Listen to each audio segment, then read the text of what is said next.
Muchas gracias por la invitación a los integrantes de AESIA, Academia de Enseñanza y Capacitación Integral Laboral, a los organizadores, por supuesto, pero principalmente a ustedes que están en un sábado a veces difícil de hacer academia, pero creo que necesario para la preparación.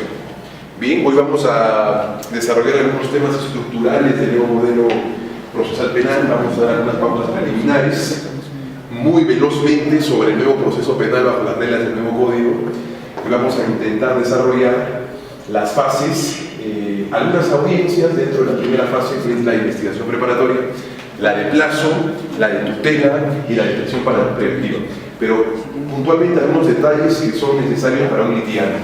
No vamos a estudiar lo que todos saben, sino lo esencial para poder conducirnos correctamente en el litigio y para saber un poquito más de lo que comúnmente se enseña. Bien, esas tres dentro de investigación preparatoria: control de plazo, tutela y prisión preventiva.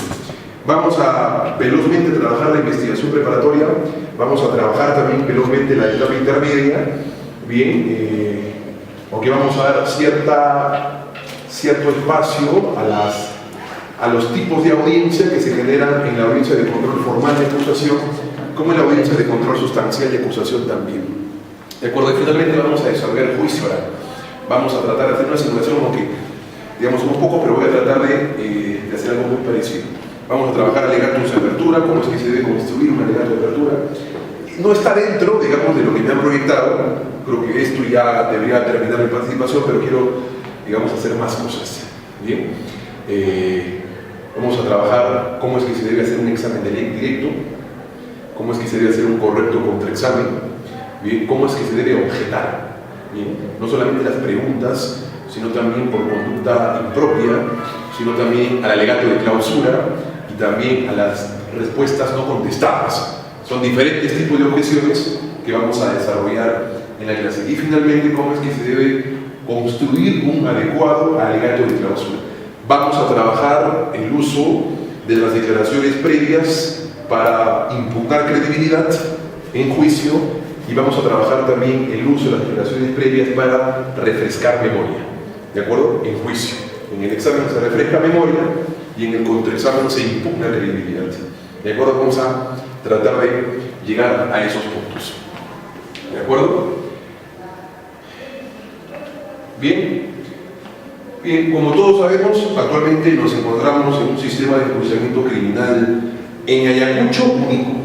Bien. En Ayacucho único porque el nuevo Código Procesal Penal ya es vigente, ya está vigente para todos los delitos, ¿no? Contenidos en el Código Penal. No así, sin embargo, en Lima. En Lima el Código Procesal Penal tiene una formulación mixta, ¿de acuerdo? Con excepción de Lima Sur, con excepción de Lima Norte y con excepción del Callao, que sí el nuevo Código se aplica para todos los delitos. En Lima Centro, que tiene la especial carga procesal, se viene tramitando bajo tres sistemas de enjuiciamiento criminal.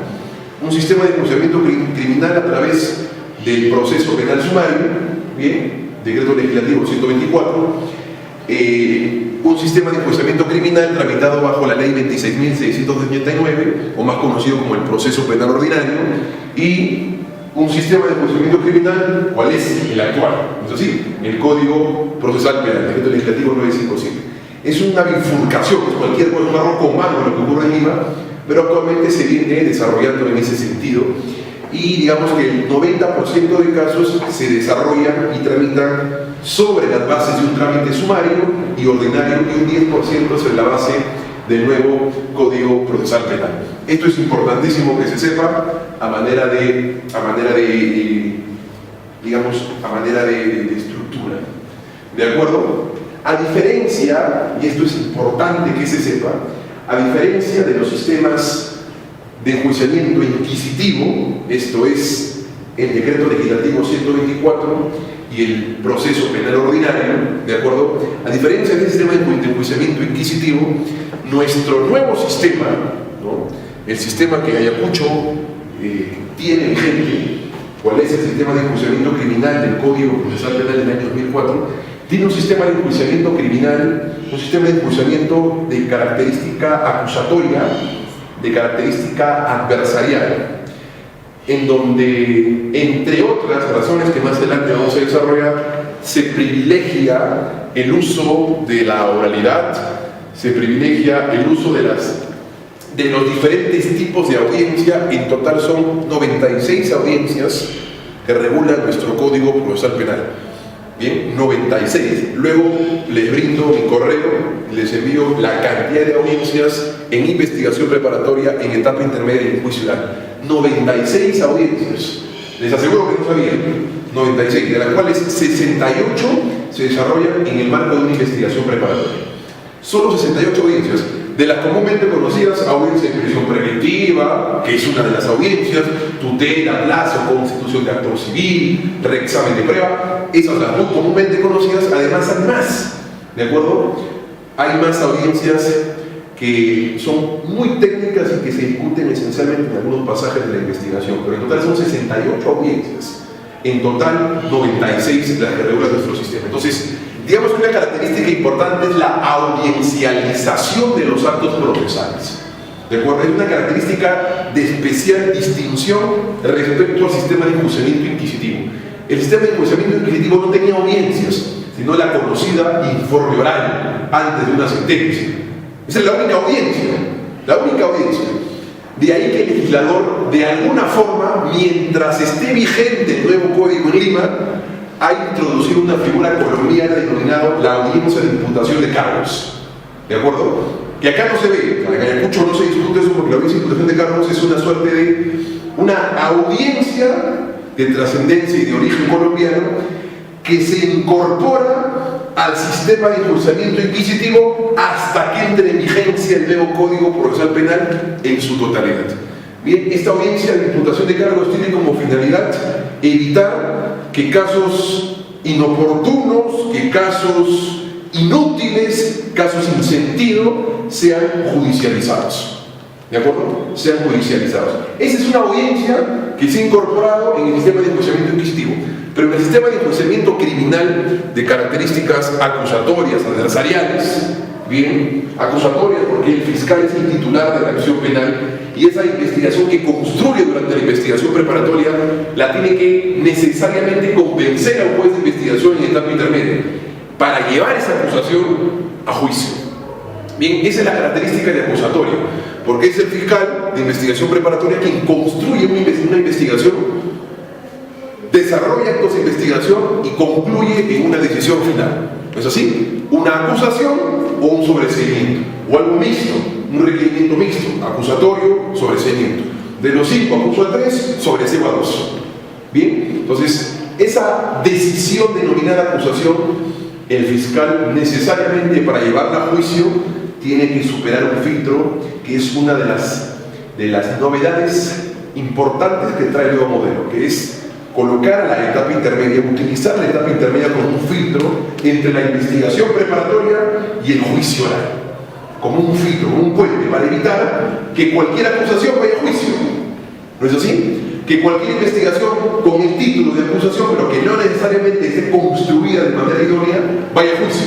De manera que es en esa etapa intermedia, etapa la que el profesor San Martín Castro denomina como el juicio de la acusación, ¿de acuerdo? Mientras que el juicio es el juicio de culpabilidad. En el juicio oral se desarrolla y se discute la culpabilidad o no de la persona. Mientras que en la etapa intermedia lo que se hace es discutir si la acusación que se construyó en investigación preparatoria es fina o no es fina. Si es fina, vamos a juicio. Si no es fina, bueno, se quedará allí. ¿De acuerdo? Seguramente a través de una excepción de improcedencia de acción, el caso se resolverá en etapa intermedia. Seguramente a través de un periodo de sobreseimiento de parte de oficio, porque es posible el sobreseimiento de oficio, se quedará allí también. ¿De acuerdo? Entonces, esa fase denominada el juicio de la acusación, porque se juzga la acusación. La defensa juzga a través de los mecanismos técnicos de defensa que esté presente, oponiéndose a la acusación, si esa acusación merece ir a juicio o no. Y es el juez de investigación preparatoria quien finalmente define si es que esa acusación construida durante la investigación preparatoria merece o no merece ir a juicio. Ahora, cierto es también que, digamos que la estadística en Lima no es bastante sincera en cuanto a esto. Es decir, del 100% de acusaciones llevadas a la etapa intermedia, el 80% llegan a juicio. Casi todas llegan a juicio. En Trujillo no, es mitad-mitad, por ejemplo. Digamos que esto obedece al grado de comprensión que tiene el sistema y los operadores de justicia en Lima, a diferencia de los lugares en donde nace el nuevo modelo. Trujillo, La Libertad, etc. ¿De acuerdo? Es una estadística interesante. Y de ese 60% que va a juicio, el 50% termina en condenas. ¿De acuerdo? Entonces es una estadística que se debe conocer para, digamos, conocer a nuestro juez, conocer a nuestro fiscal, pero principalmente observar una acusación de una forma interesante. Entonces, una característica esencial es que existe audiencializaciones por actos procesales. Pido prisión preventiva, audiencia en prisión preventiva. Interviene en mi comunicación sin autorización judicial, audiencia de tutela, acuerdo plenario 4/2010, por exclusión de evidencia prohibida. No es prueba prohibida, evidencia prohibida, porque la prueba aparece en juicio, la prueba se discute en juicio. Mal hacen los autores cuando dicen prueba prohibida. No están equivocados, con todo respeto, pero están equivocados. La prueba se convierte en esa denominación, en prueba, luego de un filtro denominado control de admisibilidad probatoria.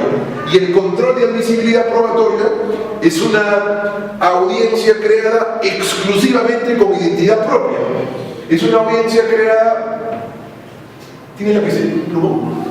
Es una audiencia creada en la etapa intermedia exclusivamente para discutir si los elementos de convicción que Fiscalía... la privacidad.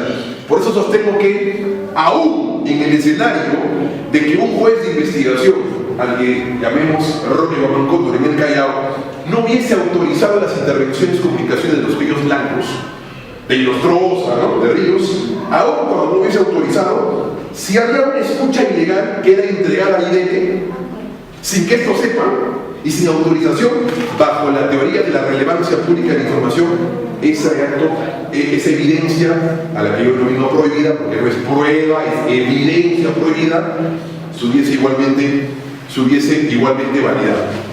¿De acuerdo? Entonces, sabemos que acá hay una investigación. La investigación concluye. Acá se recoge la evidencia prohibida.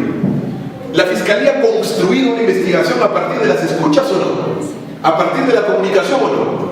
¿O ya estamos en juicio y ya casi enterado? No, entonces no es prueba prohibida, es acto de investigación prohibido, es evidencia prohibida. La prueba no aparece en la investigación, salvo sea prueba preconstituida o prueba anticipada, pero no es el caso. A partir de esa información, ¿se emitió un requerimiento de prisión preventiva o no?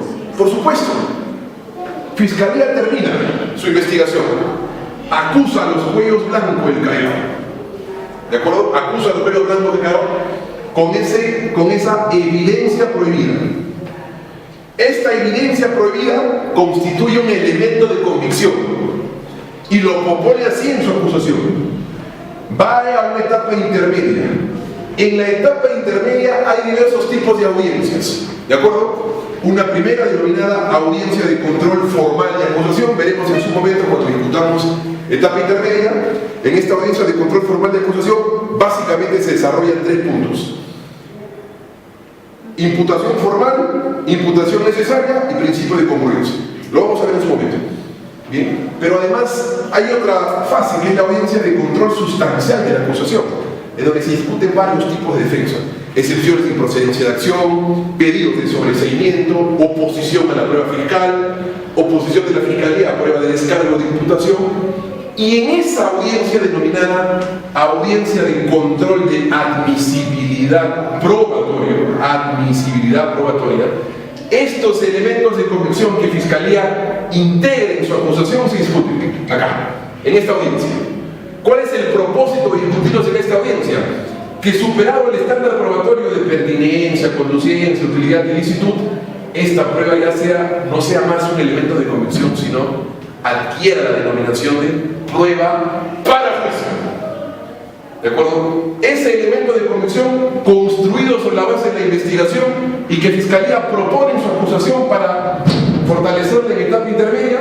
Luego de esta audiencia, a la que va con el nombre de elemento de convicción, superado el test probatorio, pasa como prueba. Prueba para juicio.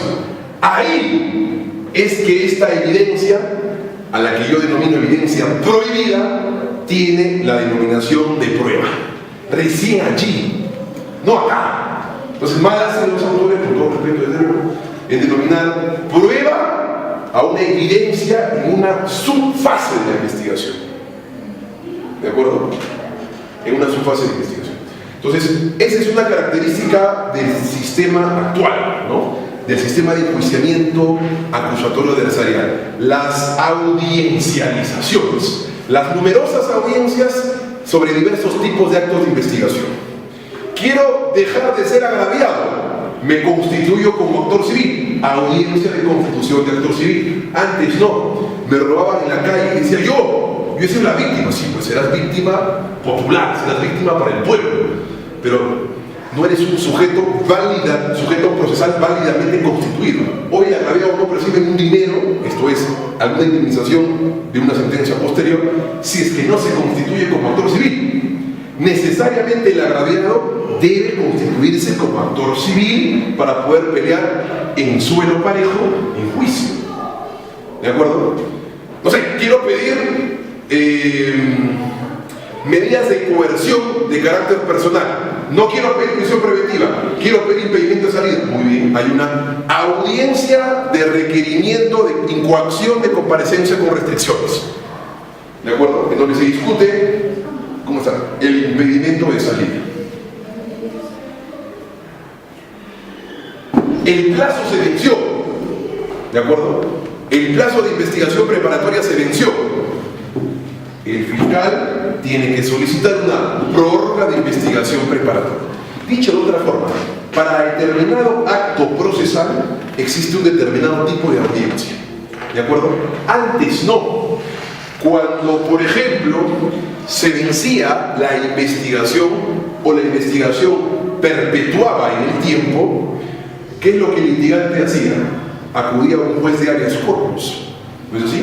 Para que este juez de habeas corpus, de carácter traslativo por exceso en la investigación, por dilación en la investigación, no hay investigación que dure 100 años ni ser humano investigado que lo resista, ¿no? Les presento pues a la garantía del plazo razonable en sede fiscal. No puede estar perpetuamente investigado por dos cosas básicas. Uno, porque existe indefensión en mi condición de investigado o no. Y dos, porque bajo una condición de investigado no puedo plantear excepciones técnicas de defensa, al menos durante diligencias preliminares. Tengo que esperar que se formalice la investigación. Entonces, antes teníamos que caminar, presentar nuestro habeas corpus traslativo a un juez de habeas corpus. Hoy no. Hay un juez con identidad propia, creado con nombre y apellido, juez de investigación preparatoria, que actúa cuando se lo pide. ¿De acuerdo? Que actúa cuando se lo pide. Prisión preventiva, convoco audiencia de prisión preventiva. Tutela, convoco audiencia de tutela. Plazo, convoco una audiencia de plazo. Bien, audiencia de control formal, etapa intermedia, convoco una audiencia preliminar de control formal, etapa intermedia. Entonces es un juez que ya no está fuera de la estructura de fases del nuevo modelo. Ya no es un juez alejado, un juez de habeas corpus, sino que hay un juez creado con nombre y apellido para satisfacer expectativas legales de los actores protagónicos. Fiscalía, actor civil, que tiene su audiencia en particular. Tercero civilmente responsable, que tiene su intervención particular. ¿No es así? Estoy manejando con mi Uber, con un auto particular de una empresa que brinda servicios de transporte en taxi, y choco. Al día siguiente choca a otra. Ok. Las víctimas no solamente denuncian al chofer como persona natural, sino que denuncian a la empresa Uber como tercero civilmente responsable.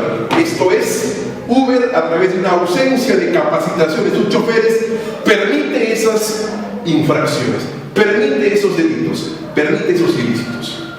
¿De acuerdo? En el caso de Odebrecht es exactamente igual, ¿no? Pues, digamos, se denuncia a Marcelo Odebrecht como persona natural y como tercero civilmente responsable a Odebrecht, porque Marcelo Odebrecht, utilizando la condición dentro de la estructura corpórea de Odebrecht, es que participe en las licitaciones. O sea, Marcelo Odebrecht, con Marcelo Odebrecht Fútbol Club, no puede participar en nada. O sea, tuvo que valerse de la corporación para cohechar, para coludirse, para peculiar.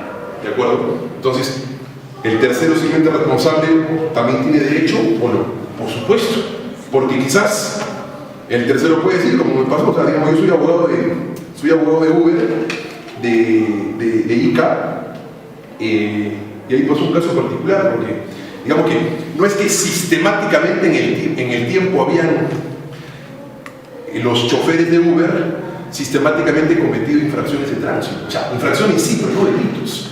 Solamente se reportaron 3 en 6 meses, ¿de acuerdo? Entonces yo tuve que probar en la audiencia de constitución de incorporación del tercero civilmente responsable. El juez de investigación convoca al fiscal que pide la incorporación o al actor civil que también puede pedir la incorporación y al abogado del tercero civilmente responsable.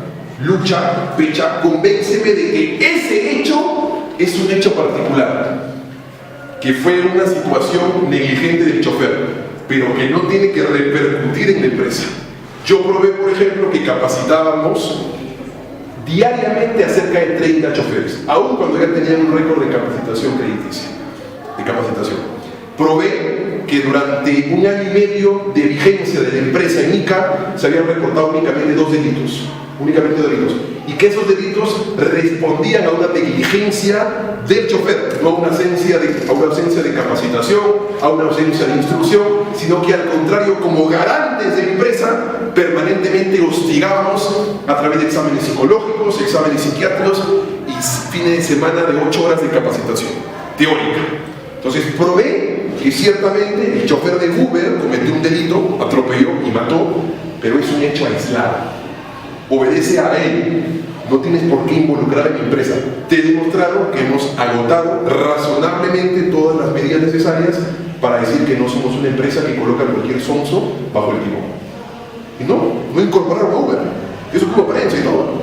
No incorporaron a Uber, porque logramos demostrar que digamos, los requisitos para que un tercero civilmente responsable, esto es, empresa, integre en esa condición, no cumplía los mismos, ¿no? Entonces, hay esa audiencia también del tercero civilmente responsable. ¿De acuerdo? Antes, como lo que pasó en los denominados casos, en el denominado caso Petrópolis, ¿no? En nuestro país pues, nos encanta poner títulos a los casos, nos excita poner títulos, apodos. Del juez. Es exactamente un juicio en investigación preparatoria, pero solamente para anticipar prueba. Si es que el juez, realiza un control de legalidad y determina que efectivamente cumple los requisitos para ser considerado un elemento de convicción anticipado, admite ese elemento de convicción como prueba, tras someterla a una discusión plenaria, es decir, examen contra examen, ¿no? Un juicio. Declara fundado y por tanto, esa prueba solamente tiene que esperar a que el juicio se desarrolle. Desarrollado el juicio hay 2 opciones. Si el riesgo que había al momento de la realización de la evidencia se debilitó, por ejemplo, el investigado no tiene cómo matar a la señora porque está impuesta al recibimiento penitenciario, esa señora, con riesgo al inicio, puede declarar en juicio. Puede ir. Si es que siente miedo, esa declaración entra como prueba documental. Entra el video de esa declaración, de esa prueba anticipada. Y se observa, no entra como órgano de prueba, como testigo que brinda información en juicio, entra como prueba documental, ¿de acuerdo? O entra el extracto de su declaración hasta con el pie y página, ¿no? Evidentemente que el fiscal tendrá que decir, de la declaración yo sostengo, levanta la información, ¿no? Levanta la trascendencia probatoria para la fiscal. Dice esta pregunta, esto, y dijo esto, la defensa no, esto, pero ya entra como una prueba, ¿de acuerdo? Entonces el juez de investigación preparatoria asume por excepción labores de juez de juicio, porque solo el juez de juicio puede actuar prueba en juicio, pero cuando se le anticipa prueba anticipada, el juez de investigación preparatoria también puede actuar prueba en investigación preparatoria, ¿de acuerdo? Es una excepción. Bien, esta es la configuración del proceso penal según la Constitución. Ahora lo desarrollamos.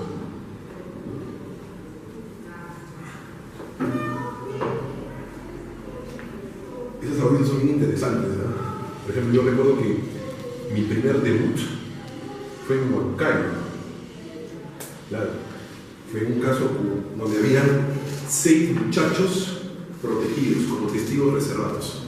Habían visto el acontecimiento de un tiroteo en la policía con unos delincuentes y habían observado cuando se produjo una ejecución extrajudicial, porque el delincuente ya estaba ahí agonizando. Sin embargo, vino el policía y ¡pum! ¡Pum! Lo remató. Eran muchachos, 15, 17, 19 años.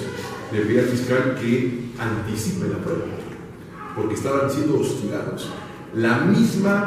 El mismo vehículo que había frente a la casa de los 6 muchachos, había frente al centro laboral de los 6 muchachos. Y era exactamente el mismo vehículo que estaba frente a la universidad de los 6 muchachos. Había un hostigamiento, ¿no? Había un hostigamiento fiscal. O sea, vamos, anticipa. Claro, y era el debut también del nuevo código bancario, ¿no? Anticipa esta prueba. Anticipó la prueba. Solamente 3 quisieron dar la cara en juicio y con 3 ingresamos con prueba documental y logramos la condena, ¿no? 22, 26 y 24 años para todos ellos. Pero fue bien interesante porque, claro, yo no puedo saber dónde están ellos, ¿no? No sé si ustedes han visto la película Tráfico Humano. ¿La han visto? Tráfico Humano.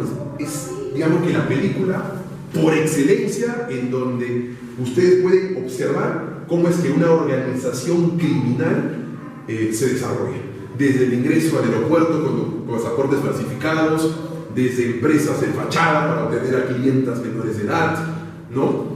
Desde ofertas laborales inocuas hasta testigos protegidos. En este caso, no solamente anticiparon pruebas, sino que le dieron protección, es decir, resguardo policial. La protección, como veremos cuando desarrollemos colaboración eficaz, puede ser desde una protección policial hasta un cambio en el rostro. En nuestro país no es Colombia, en Chile también. O hasta un cambio de localidad.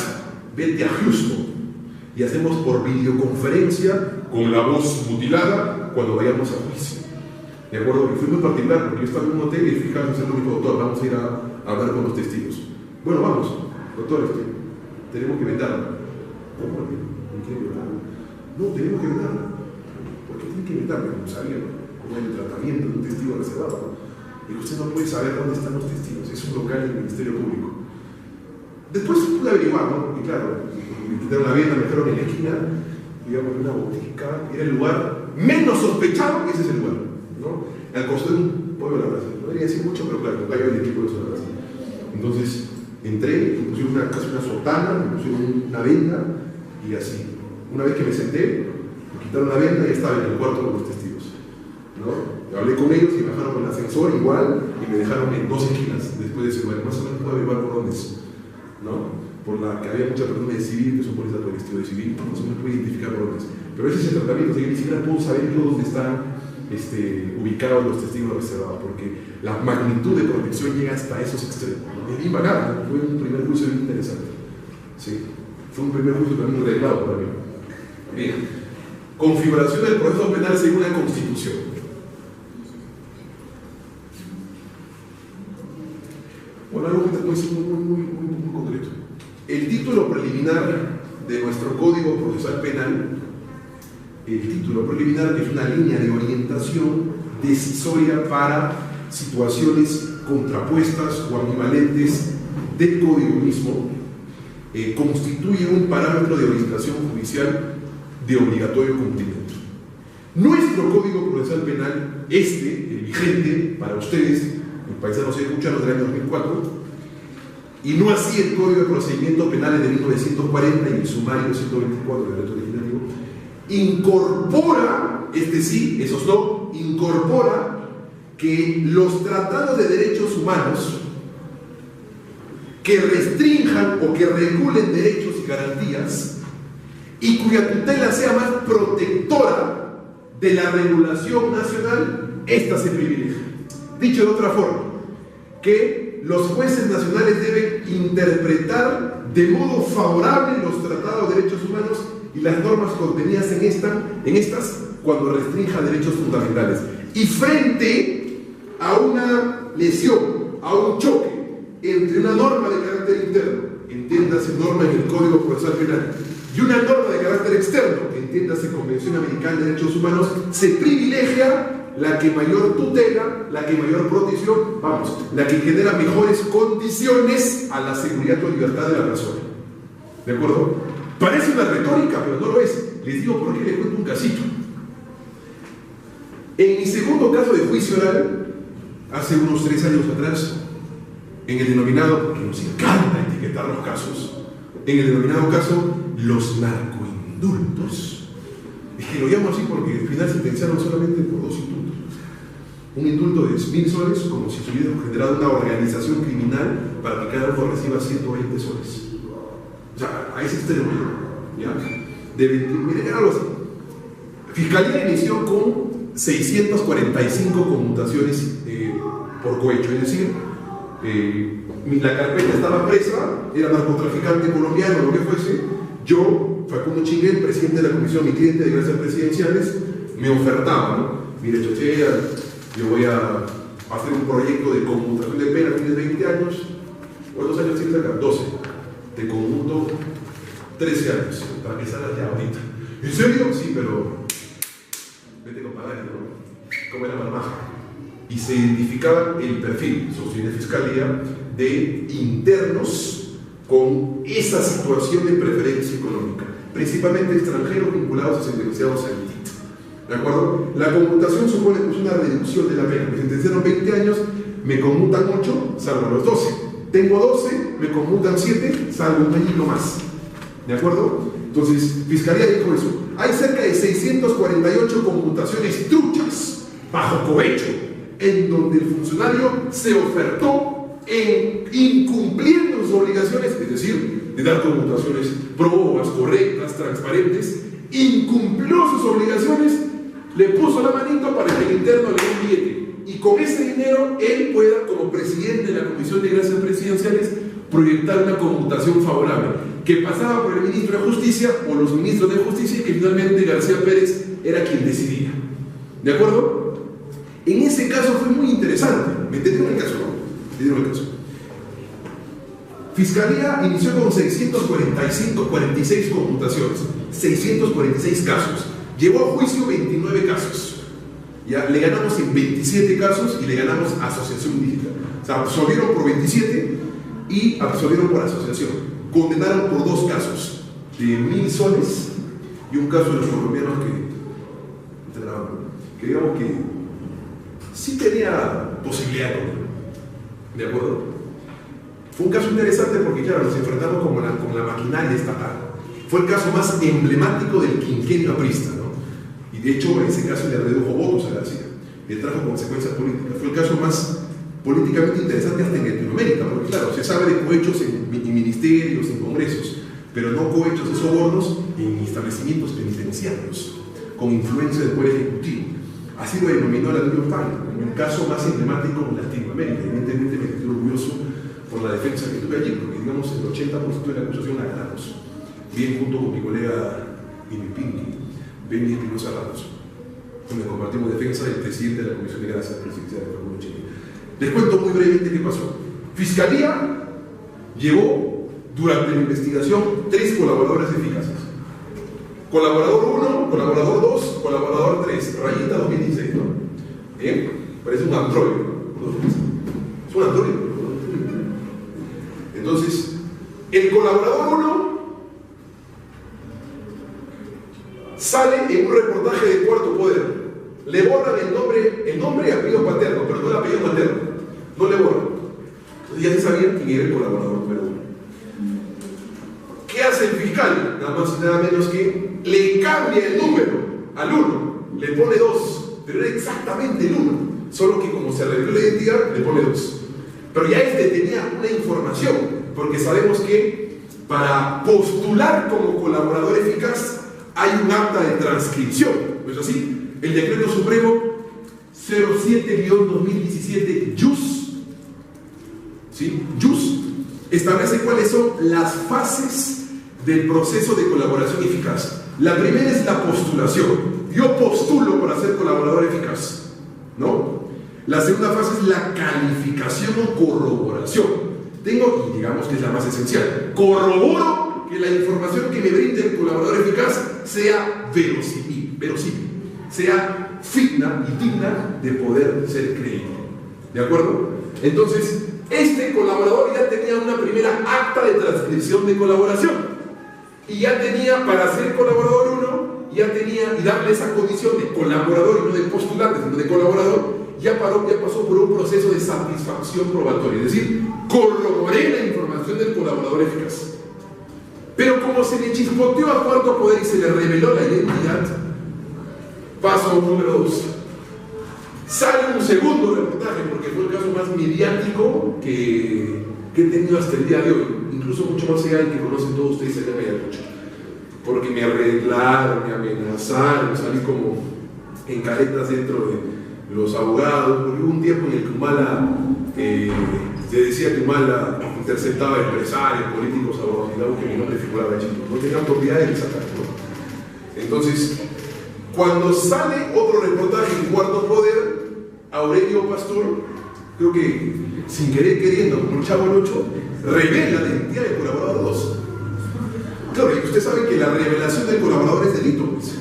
Hasta 6 años te va preso, ¿eh? Te ve con canevaro hasta 6 años. Si es que revela la colaboración y identidad, el nombre del colaborador, el nombre de un testigo reservado, en tanto pone en peligro el proceso y su vida.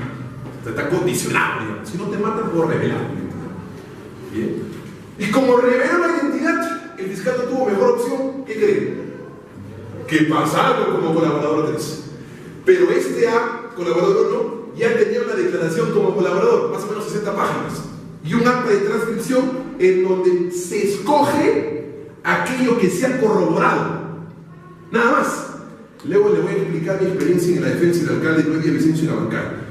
Hágame acordar, por favor, ya, cuando hable sobre tu tema, porque si no se me va a ir, entonces le voy a decir, es una experiencia muy rica en cuanto a cómo discutir y pechar al colaborador eficaz durante una investigación en tu tema. Pero háganme acordar, porque se va la idea. Se va la idea. Este 2 también, para que sea 2, tiene que haber tenido una declaración como colaborador y un acta de transcripción de colaborador. Insisto, a diferencia de la declaración del colaborador, en donde hay 60 preguntas, 60 respuestas, el acta de transcripción del colaborador recoge lo más esencial, aquello que he podido corroborar, que normalmente es una carilla máxima 2. Es decir, de las 60 afirmaciones corroborables, corroboré 5. ¿Y las 55? ¿Acaso no son contraindicios? No estoy soltando información porque en principio el colaborador es un delincuente. Ojo, el colaborador tiene un interés directamente vinculado a su dinero y a sus pies. Es decir, no pago indemnización y no voy preso. Es un delincuente que nos ha desfalcado a todos nosotros, ¿de acuerdo? Y al que lo vamos a premiar. Por eso es que la colaboración eficaz es una institución de derecho procesal premial, no derecho penal premial, porque la figura de la colaboración no está regulada en el código sustantivo, está regulada en el código adjetivo. Es una institución de derecho procesal premial, no penal premial. Entonces, como vamos a premiar a un delincuente, el nivel de rigurosidad sobre esas declaraciones tiene que ser especialmente intenso, pues. Si te voy a retirar la acusación porque es un beneficio premial que tiene el colaborador por la información brindada, tengo que tener un especial acento y eco de rigurosidad probatoria, porque voy a premiar a un delincuente, ¿de acuerdo? Y además porque por el delincuente y su declaración puede ir preso un ser humano 36 meses. Luego vamos a desarrollar el famoso caso del gobernador del Callao, Félix Moreno Caballero, que defiende un caso, no en ese caso de Rich, y para mí es el caso emblemático. ¿Cómo es que no se debe pedir prisión preventiva sobre un colaborador eficaz? Hágame acordar también, bien, trabajemos tu tema, pero hágame acordar, por favor, si no me olvido. Colaborador 3. Este colaborador fue a juicio. Ya, fue a juicio. Más allá de que en juicio logramos, porque sabíamos perfectamente quién era, que era el 1, que era el 2, y que ese 2, de pronto, como si fuese una pelota de ping-pong que va y que viene, ahí se le trata de ser humano, se volvió colaborador 3. Sabíamos que entre su declaración en juicio como 3, como 2 en investigación preparatoria y como 1 en investigación preparatoria había 17 contradicciones. 17 contradicciones. ¿De acuerdo? Pero más allá de eso, porque el video puede hablar por sí mismo, donde logramos levantar las contradicciones. El fiscal dijo lo siguiente. Bueno, una vez que se admite la prueba nueva, señor fiscal, ¿con qué testigo empezamos? Porque ya es un testigo de cargo. Empezamos con el colaborador eficaz 03-2016. Muy bien. La tesis de Talía, el juez, señor colaborador, ¿me escucha? Sí, estoy acá. Detrás de una ¿cómo le denominan en una ventana polarizada. ¿Ya? Atrás se supone que está su abogado. Se supone que está un miembro del fiscal para controlar la legalidad. Se supone que está un efectivo policial. Se supone, y se supone que hay un miembro de la familia para resguardar su identidad. Se supone, que nadie sabe. Tesis de Talía. ¿Sabe cuál es la de Talía? ¿Me escucha? Sí, porque se le mutila la voz. No solamente se le reserva la identidad supone también la mutilación sonora de la voz. ¿Me oye? Sí, acá estoy, te dije sí. ¿Quiere revelar su identidad? No. Nosotros dijimos con Billy, porque nunca me preparé tanto para un... ¿Y por qué creerle entonces? ¿Quién sabe que como se manejó así? 1, 2 y 3. Como hay un manejo informal de la colaboración eficaz, ¿cómo sé yo que el que está detrás es efectivamente el colaborador? Si no tengo signos de credibilidad, si no lo conozco y no juramento en juicio, ¿puede mentir o no? Si no juramento en juicio, puedo mentir. Y mi principio de calidad informativa de juicio, ¿dónde queda? Es decir, que solamente la información de calidad, no la abundancia. Vamos a ver más adelante cuando desarrollemos el concepto de dieta, ¿no? De dieta, es decir, de toda la comida tenemos que coger lo que más nos favorece para nuestra salud.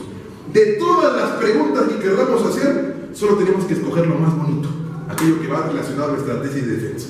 No abundemos, sino la dieta, lo esencial. ¿De acuerdo? ¿Se entendió, que es una característica y es una recomendación que el profesor David Manduch recomienda a los litigantes fiscales y defensas, ¿no? No te vayas a comer todo el buffet, ya. Escoge el poca picante, escoge la dieta. No te comas todo, no te comas un chifre, escucha todo. Entonces, no seas rústico, coge lo rico, ¿no? Entonces, dijimos, ¿y cómo saber si es que el que está atrás es el colaborador de 3? Y si es un donofrero, con todo respeto, que, oye, compadre, sé que no vino mi colaborador. Y ponte esto, lee este libreto. Si hay una ventana polarizada, no sabemos quién es, no sabemos si está el policía, no sabemos si está su abogado, por Dios, no sabemos si está él. No sabemos si es el fiscal adjunto, que ese día no fue. Porque la voz se le mutila. No sabemos si es, no sé, están ahí nuestra bota. ¿Quién es el colaborador? ¿Qué es eso? No te preocupes, compadre, con todo respeto. Este es el libreto que tienes que leer cuando te da esa pregunta. Porque la respuesta no es espontánea, pues. La respuesta es, ¿qué hiciste el 14 de julio? No es, el 14 de julio fui a tal lugar, no es, el 14, tienes espacio para mentir, para responder, para adecuar tu pregunta. Y una de las características del interrogatorio del contraexamen es la espontaneidad de la respuesta. Ves el testigo monta, hierve, suda, para saber si efectivamente miente o no miente. No sabemos si miente o no miente porque está detrás de una maldita pared. ¿De acuerdo? No sabemos si es que había un abogado que estaba litigando, frustró la audiencia. Abogado, te queremos pagar un par de soles. ¿Quién es el colaborador? No sabemos quién es, pues. O sea, permítanme avergonzar esa figura, pero es que no sabemos quién es. ¿De acuerdo? Entonces dijimos objeción, como cuestión previa, planteamos a su colegiado que realice un control, no de constitucionalidad, de convencionalidad, a partir de 2 supuestos, de 2 normas, porque tiene que identificar las normas en lesión. Bien, las normas que se autoeponen una que otra. Artículo 8, garantías judiciales, inmediación.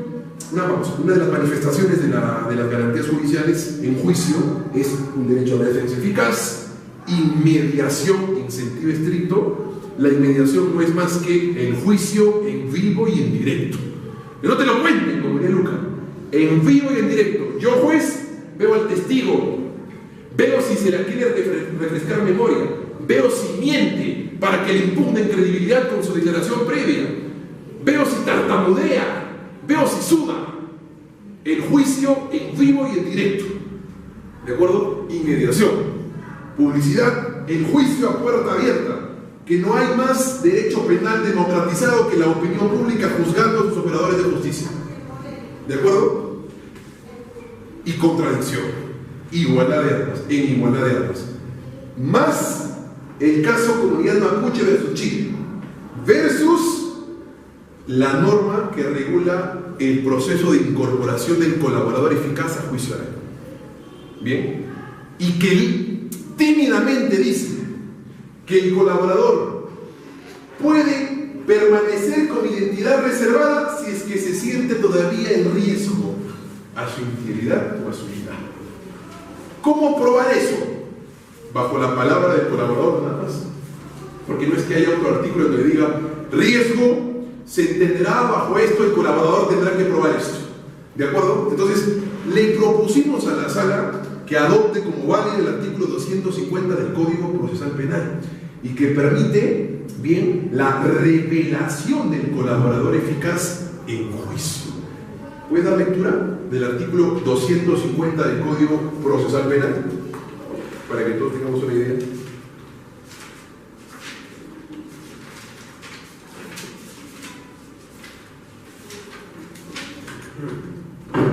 Artículo 250. Variabilidad de las medidas. Inciso 1. El órgano judicial competente para el juicio se pronunciará motivadamente sobre la procedencia de mantener, modificar o suprimir todas o algunas de las medidas de protección adoptadas por el fiscal o el juez durante las etapas de investigación preparatoria o intermedia, así como si procedan otras nuevas. Efectivamente. Punto número 1.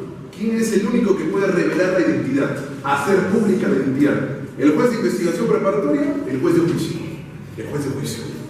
Solamente el juez de juicio puede revelar la identidad en juicio. El juez ab initio nos dijo, el colaborador, se le pregunta al colaborador si quiere revelar su identidad. El colaborador dijo, me siento aún en riesgo. No quiero revelar mi colaboración, mi identidad en juicio, porque pueden atentar contra mi vida. Pedimos que el tribunal le pregunte de qué forma se ha atentado contra su vida y creó una historia bastante interesante. Bien, a partir de ahí, como inmediatamente la respuesta del juez fue infundado, señor fiscal, inicie objeción. Y ahí sí planteamos legalidad procesal. ¿Ya? ¿Por qué legalidad procesal? Porque según el artículo 8º de nuestro título preliminar del Código Procesal Penal, que privilegia la aplicación de los tratados de derechos humanos y sus disposiciones por sobre derecho interno, en tanto éstas tengan una mayor tutela, serán optimizadas en una situación en particular en juicio. Le pedimos y le exigimos que, si es que continuaba con la persistencia de no revelar la identidad, se mencionaban los siguientes derechos. 1, derecho a la defensa eficaz.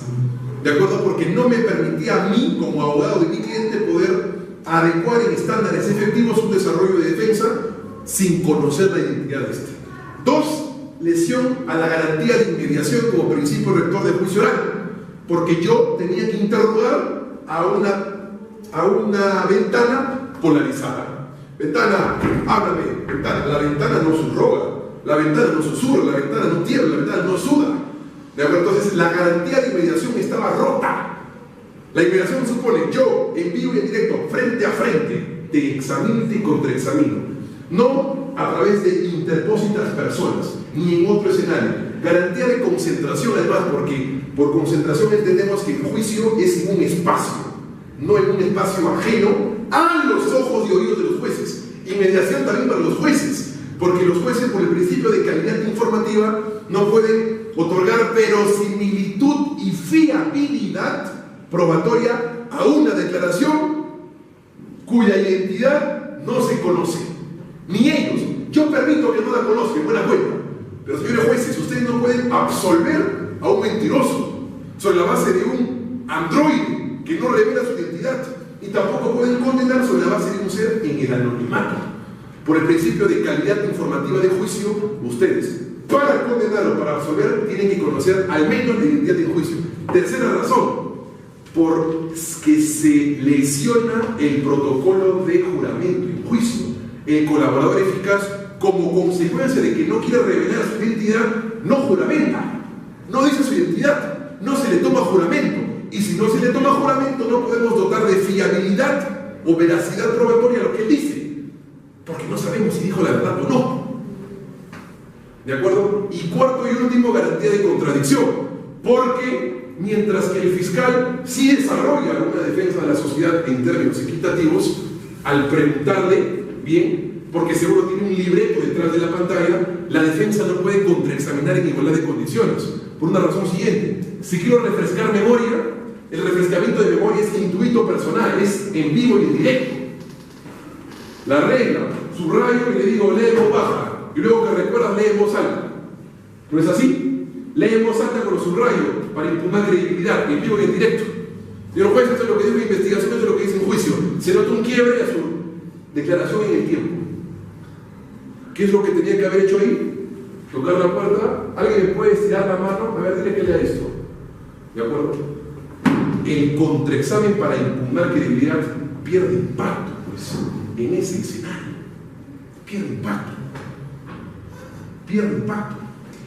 Y además, como sabíamos que era el 1, que se volvió 2 y se volvió 3, habían 3 declaraciones en el tiempo, con 17 contradicciones una de otra. Evidentemente teníamos que revelar la identidad del colaborador para poder exigirle que acepte que él era el 1 y que él era el 2, y que el 3 estaba brindando información distinta al 1 y el 2.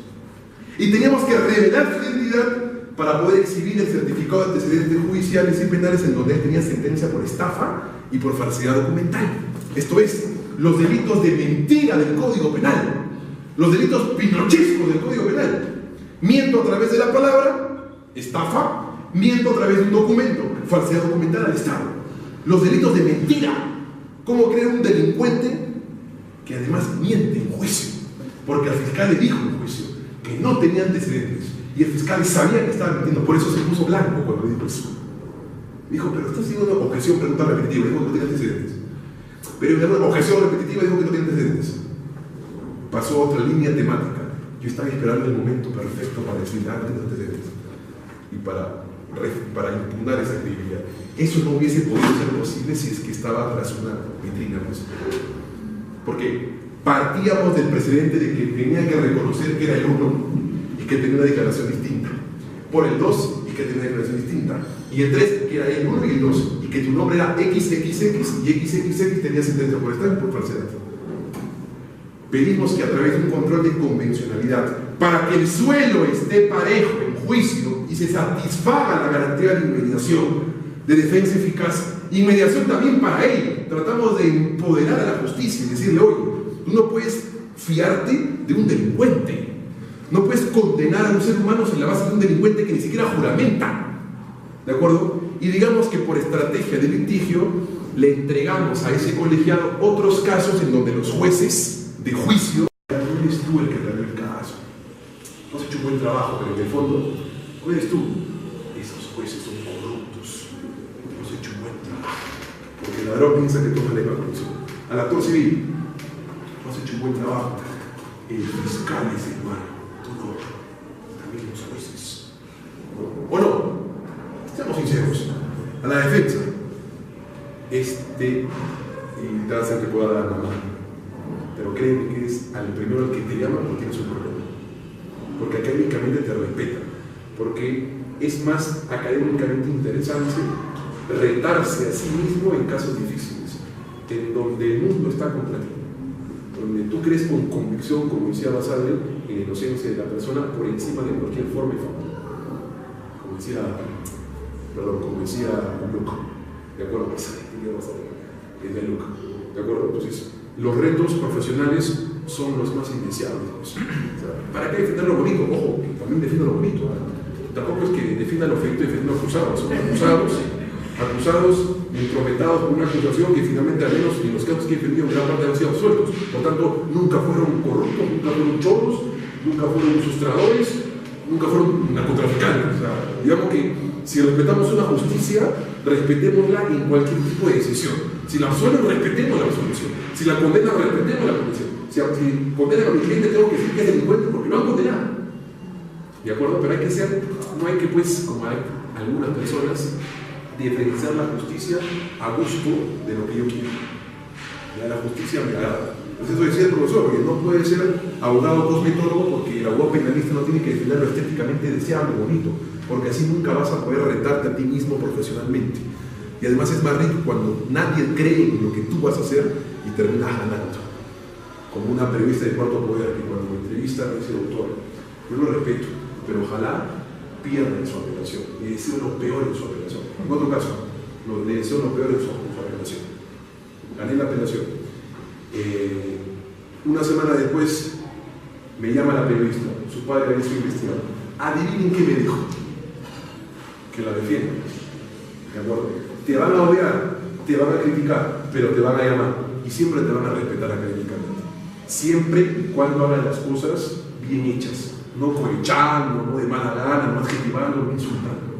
¿De acuerdo? En este caso de la transferencia de competencia, a propósito de su pregunta, doctora, uno tiene que conocer a sus jueces. Pues. No vas a ir a la Corte Suprema a dar clases de derecho, doctora. Porque esos que tienes al frente tienen 60 libros escritos. Tú tienes un par de artículos en la Gaceta. San Martín es, a mi juicio, el mejor, no profesor, procesalista penal de este país.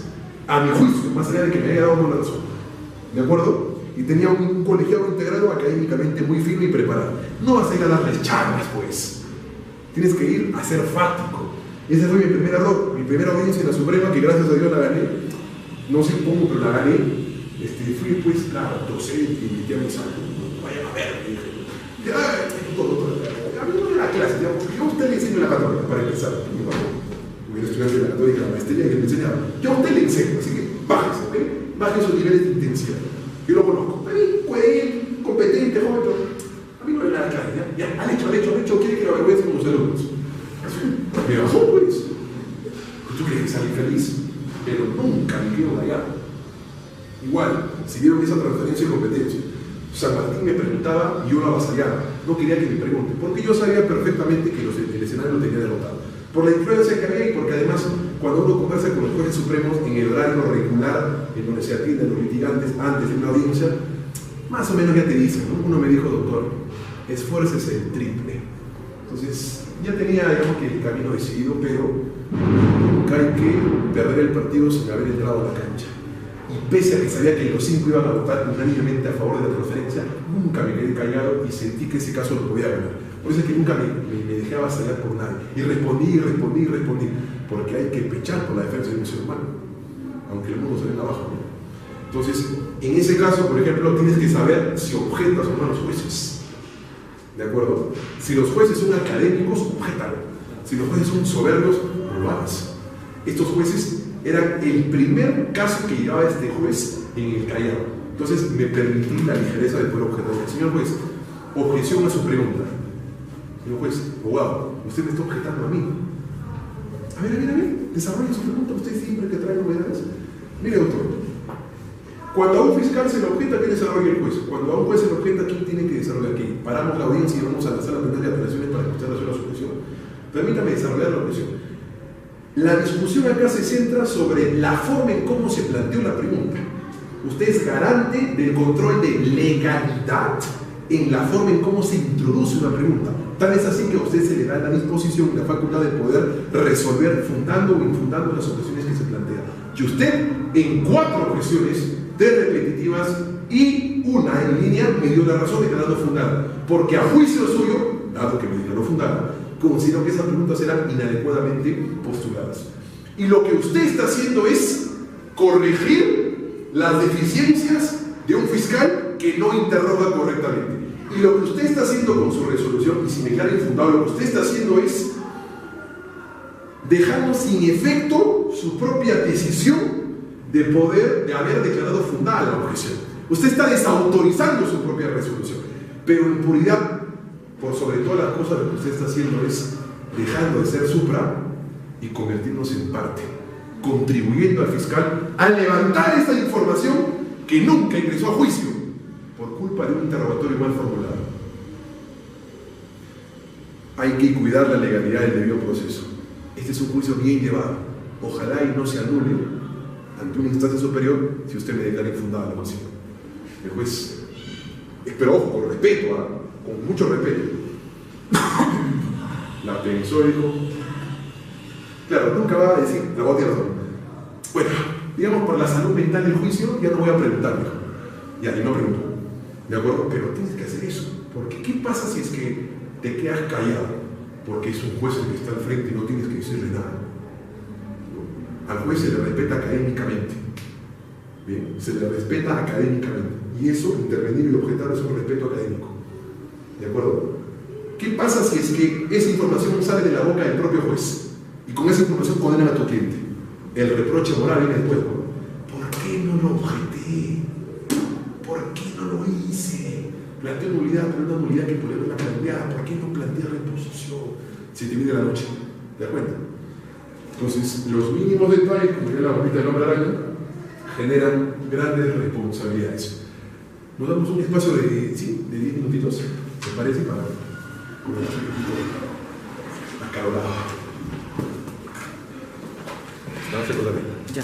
Para que un juez de juicio que no conoce el caso, que por el principio de no previsibilidad conoce el caso, el principio de no precavido, el juez no está precavido, no es previsible porque no conoce el caso.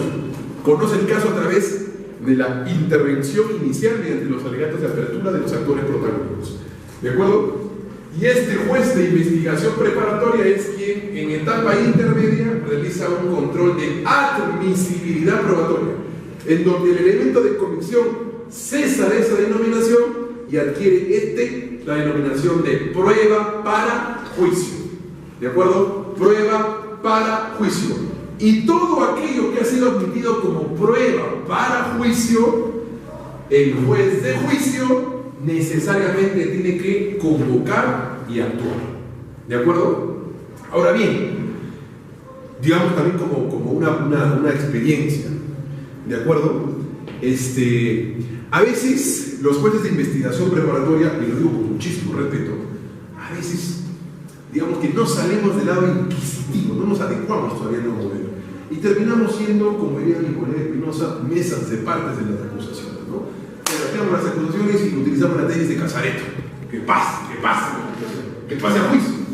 Pero no hacemos un control de legalidad correcto sobre el juicio de la acusación, es decir, sobre la acusación misma. ¿Por qué les digo esto? Porque en esta audiencia de control de admisibilidad probatoria, que es especialmente importante, porque si la defensa logra evitar que esos elementos de conducción vayan como prueba a juicio, digamos, teniendo un sobreseimiento cantado, o que tiene una absolución futura por ausencia de prueba suficiente para condenar. De manera que esta audiencia de admisibilidad probatoria es determinante. Como dice el profesor Eduardo Moreno Forman, el arco es al arquero, el gol es al delantero, como la prueba es al juicio. El lenguaje del juicio es el lenguaje de las pruebas. Solo lo que acontece en juicio se habla y se resuelve. De manera que esta audiencia en etapa intermedia es determinante. Yo he dado muchos casos porque evité que abundancia promotoria vaya a juicio. ¿De acuerdo? ¿Cuál es el error que se comete en esta audiencia en particular de control de admisibilidad probatoria? En la audiencia de control de admisibilidad probatoria, en esencia lo que se va a discutir es la clásica estructura tripartita, digamos cuatripartita, tetrapartita de la prueba, es decir, del elemento de conducción: pertinencia, conducencia, utilidad y licitud. ¿De acuerdo? Si es que satisface los estándares probatorios, adquiere la denominación de prueba para juicio. ¿De acuerdo? Bien. Pero lo que el juez de investigación preparatoria tiene que hacer y no hace,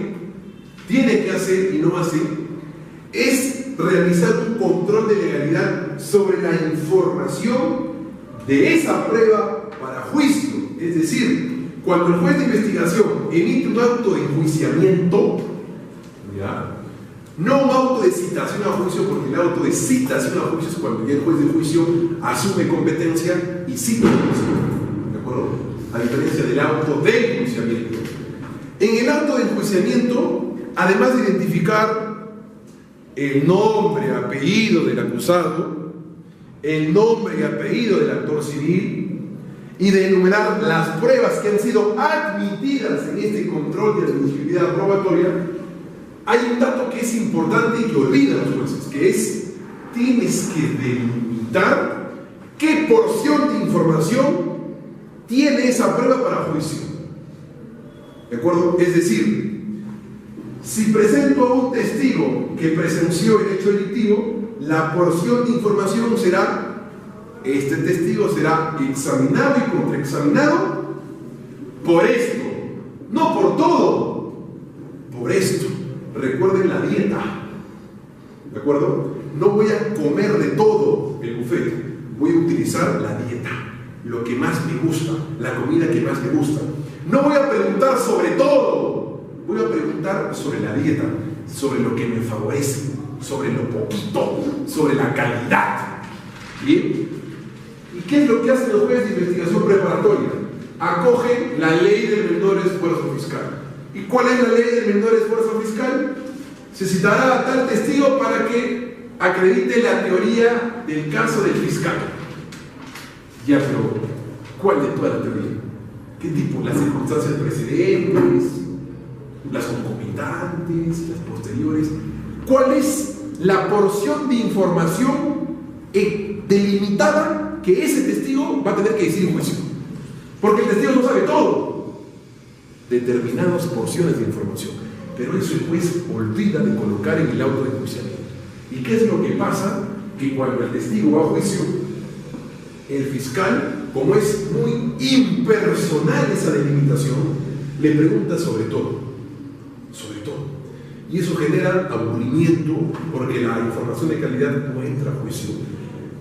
Digamos que se sustituye la abundancia por la calidad. Les cuento un ejemplo, en este caso de Adriano Pozo. La fiscal Ítala Farfán llevó 31 testigos a mostrar en 69 audiencias. O sea, yo como fiscal llevaba 15 testigos, suficiente. Porque sus testigos entre ellos se tropezaban. Una conclusión decía pericial A, la otra decía B, no se tropezaban. O sea, ese es el riesgo, pues, de exponer la abundancia y no la calidad. Bueno, más allá de la estrategia que se hace, pero que trajo un segundo. Citó a los testigos que habían ido a la fiesta previo a que ambos van.